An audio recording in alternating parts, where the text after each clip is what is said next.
when I watched 8 Mile in 2002 on DVD, when the movie ended, I said the word cockroach and my hometown Halkida rhymes in Greek. So I said, I see a cockroach in Halkida. Βλέπω μια κατσαρίδα στη Χαλκίδα. So that was my first rhyme in 2002. I was 10 years old. I don't know if I have told this anyone before.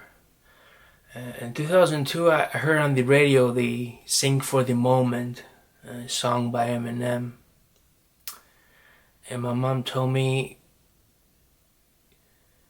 he's white, he's a rapper, and he's famous, and I found it interesting because even in Eminem's career, people ignored his skills and they just saw him as a white person when he was starting out in the 90s. So when I released a music video of mine, a Greek one, I had dreads and curls. I was trying to rhyme like Eminem, but in Greek. So some people will call me the Greek Eminem because they saw the bite that I did. That's a slang people say. I don't know why it gets blurry. Some setting that I did. I don't know what's happening there. And yeah, I need to fix that camera. So when I released that music video in 2011, but even before that music video in 2009, I released like a homemade music video of me just rapping in the camera. People found it weird that I was rapping about voyeur hedonism, like the feeling you feel when you have sex, like orgasm. And people found it weird that I was rapping those things. And they found everything weird. Maybe they laughed because they found it interesting, and maybe a hater really likes you because you're different. Even the most admired people in the world, they have haters.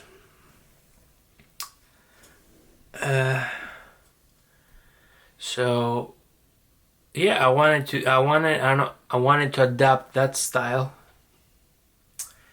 So moving on, when I said about the race thing about Eminem, people look at me as a foreign guy rapping in Greek. That was the main concern of theirs. Like they were seeing a guy with dreads with blue eyes, and in Greece, when someone calls someone else racist, it isn't about race, it's about ethnicity. It's what they call here discrimination.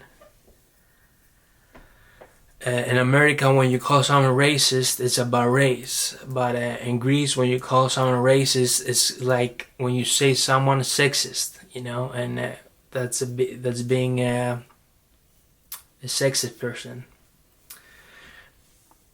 But sexist doesn't mean racist in Greece. I just said an example. When someone's being sexist, you call them sexist. In Greece, when we say discrimination, the equivalent of American discrimination, I think it's more like, I haven't looked the word in Greek. We can look it up now, shall we? This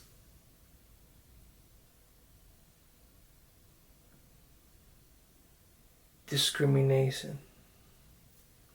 Yeah. The English, the Greek meaning of discrimination from Google Translate. Let's translate the Greek. Yeah, it isn't. It's called diacrisy. Diacrisy in English means when someone stands out. You know the meaning of stand out. You can say discrimination is stand out. That's And if someone tells me, but that doesn't, like if someone, an American person, translate the word discrimination in Greek,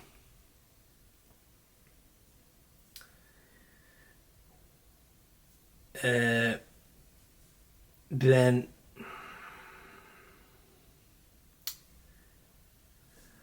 maybe they can tell me, oh, you have to stick in the roots. Like I was talking with a friend, and she was talking about the word pandemonium, and she was saying it's a demons. And I said in Greece, when we say pandemonium, it's like a festive, it's like a party, it's like a, it isn't because in Greece when you say demon, it's different kind of words. It's the demonio, and it's demonas. So demonio is just a spirit. It isn't something evil. You know what I mean? And when you do the translation in English, because in English you have demon and then you have spirit and spiritual. In Greece we have different kind of words. We have pneuma, which is the holy, you can say the Holy Trinity, but pneuma means a spirit. It's demonio, it's a psyche, which means soul. And then you have demon now, it's demon. Those aren't connected, but it's just the plethora, that's a Greek word too, of words in Greek. So I was telling her we don't use it like that, pandemonium, about demons, and she told me you have to stick with the roots of words. She thought that the modern Greeks changed the meaning of the ancient Greek word. Okay, moving on after that. Yeah, after seeing another documentary, after seeing a documentary about freestyling in 2000, I saw the documentary in America in 2008. I bought it from a library, a bookstore. It's called Books and Beyond. And it was a documentary about freestyling. It's called The Art of Rhyme, and it's on YouTube. You can watch it. And then I watched a documentary about DJs. It was like DJ Qbert, I think his name is, and other DJs that they were DJing in championships. Back then they were doing contests, freestyle contests. Even in the street in New York, they were doing ciphers. Ciphers when you gather around a circle and you just spitting rhymes, and police had to split them because they thought in park police thought in parks they were doing drugs and stuff. They were selling drugs, and they were telling me we just rapping. So that was a thing in the early 2000s till 2010s. I think freestyling stopped with the SoundCloud rap era, the perp and lean era. I mean, people were doing drugs since the beginning of drugs, but it became like, okay, now I'm rapping and I'm popping pills and it's cool, and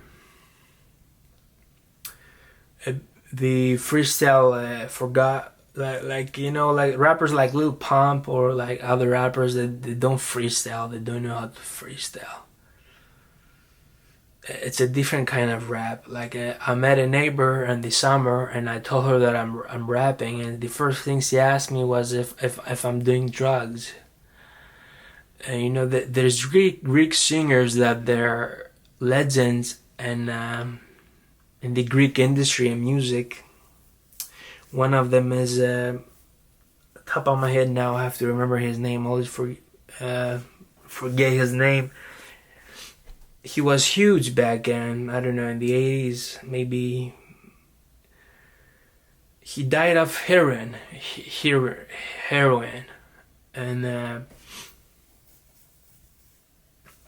he didn't rap, and I wanted to say that when you can be a CEO of a company and do drugs. It doesn't mean that if you're a rapper, you're doing drugs. And then I told her the only drugs that I told my neighbor, is a couple times I smoked some weed and then I never done it again. And she told me weed isn't a drug. And I politely say to her that they say it's a drug because it has the effects that it's getting you high. What the weed does to your body is, let's say your blood is moving one way, the weed confuse your blood cells, and they're moving the opposite way. So you're giving your body ingredients that your body doesn't agree with. But I mean, if you have a health problem and you're smoking weed, I don't know how that helps. And I don't like when people use it as an excuse when they're healthy and they say, but it helps cancer and it helps a glaucoma. Yeah, but do you have those stuff? Do you have them? And the highness that you feel from weed is because your body gets confused, so you feel that retardedness, the highness. And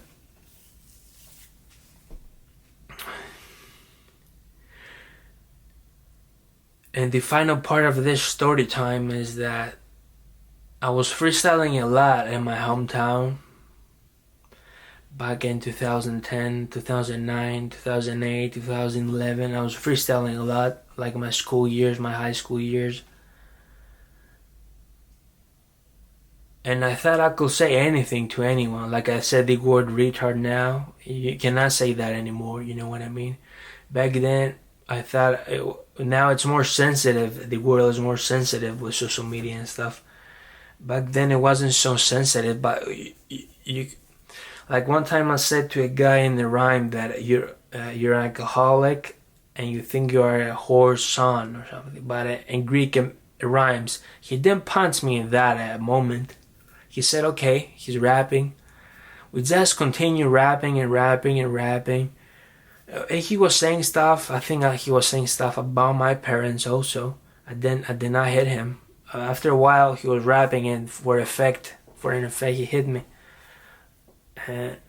After that happened, he came to my school and he was sending me text messages, wanted to continue the fight. I asked for my teacher to take me home, but the teacher said no, they can break my window. So I got back home. He never bothered me again. But my mom asked me to not do freestyles in the street anymore. And the truth is, I felt like people were asking me to freestyle just to provoke them. You know what I mean? Like, just say some stuff on freestyles. Even in school, I was saying discrimination stuff to Albanians, and they were kicking me. And the thing with freestyling is not the same with the speech. When you freestyle rapping, you're trying with the rhythm to rhyme. And whatever a freestyle definition is, my definition of a freestyle was doing everything off the top of the head, like exactly that moment. And you have thought a couple rhymes before 2 minutes ago, it's still a freestyle. It's like a head start. You get a head start. And like in kite surfing, when they go, they call it water start. When they go like in the water, when they're in the water with the board, they call it water start. So that was my water start, having a couple words, a couple of sentences. Now people that freestyle just write a whole verse and they call it freestyle. That's freestyle too. But some people respect you more if everything is at top of the dome. So I feel like people were asking me to rap off top of the dome because they wanted to get in a fight with me. Like people, they were stalking me in my school, and they didn't let me leave, and they were recording me with a phone, and they wanted me just to freestyle. And when you put someone at the spot, wherever their day is going, if they're hungry, if they want to get home, and you say rap for free for me, And then I was the asshole if I did not do it. And then I was the asshole when I said, give me some money and I can rap. Then I was the asshole if I didn't. I wasn't a people's pleaser. And the years passed by. Everyone grew up. Some people left my hometown. The younger kids did not know me. So everyone forgot a little bit. Like the last time someone asked me to freestyle, I think it was 2013 or something. And I was freestyling. I was saying like, me and my friends are walking around, and the guy thought I was trying to excuse myself so I can leave. So he kept telling me freestyle, freestyle, freestyle, and I was saying, me and my friends are walking around whenever we, so that was a bummer, yeah. And I told them, why are you asking me to freestyle? Like, in our hometown, there's like 90,000 people. I'm the only rapper in my hometown. And they said, yeah. So I wasn't the only rapper in my hometown. It just happened. They know me that I was freestyle. Yeah. And yeah, I thought I can sing anything in a freestyle. And the thing with the freestyle, I have some freestyles on YouTube. People criticize you from the things you say. That's from the beginning of time that man is born. So when you say something to a freestyle, if you say something, I'm not talking about saying something bad about someone's parents. If you say like, I like ice cream, I'm funny like Mr. Bean, I eat my veggies, I eat my beans. Like, someone can make fun of you, you know what I mean? Like, someone can say that's something dorky. What, you're a nerd. What are you talking about? You're talking about ice cream and Mr. Bean and eating your beans. And you're sitting here trying to improvise, trying to be a clown in the circus to make other people, to entertain other people. And then you have the critics saying no. Like, even if you look on YouTube, the freestyles of Eminem, even the freestyles on 8 Mile, they are all written, they're scripted. Even the freestyles of the other guys, Eminem wrote them. They didn't improvise. If you watch Eminem videos on Rap Olympics, that's freestyling. But maybe he has something prepared. I think back then, because he wanted to win some money, he was writing his rhymes. But if you watch him on Team Westwood TV or something, he has some words that he thought on his way there. And then you have other people that still freestyle on radio stations on, like, what's this show called with 5 Fingers of Death or something? Don't remember his name. It's a famous radio host that does freestyle. Something on Eminem's radio station and say 8045. That's old Eminem's radio station.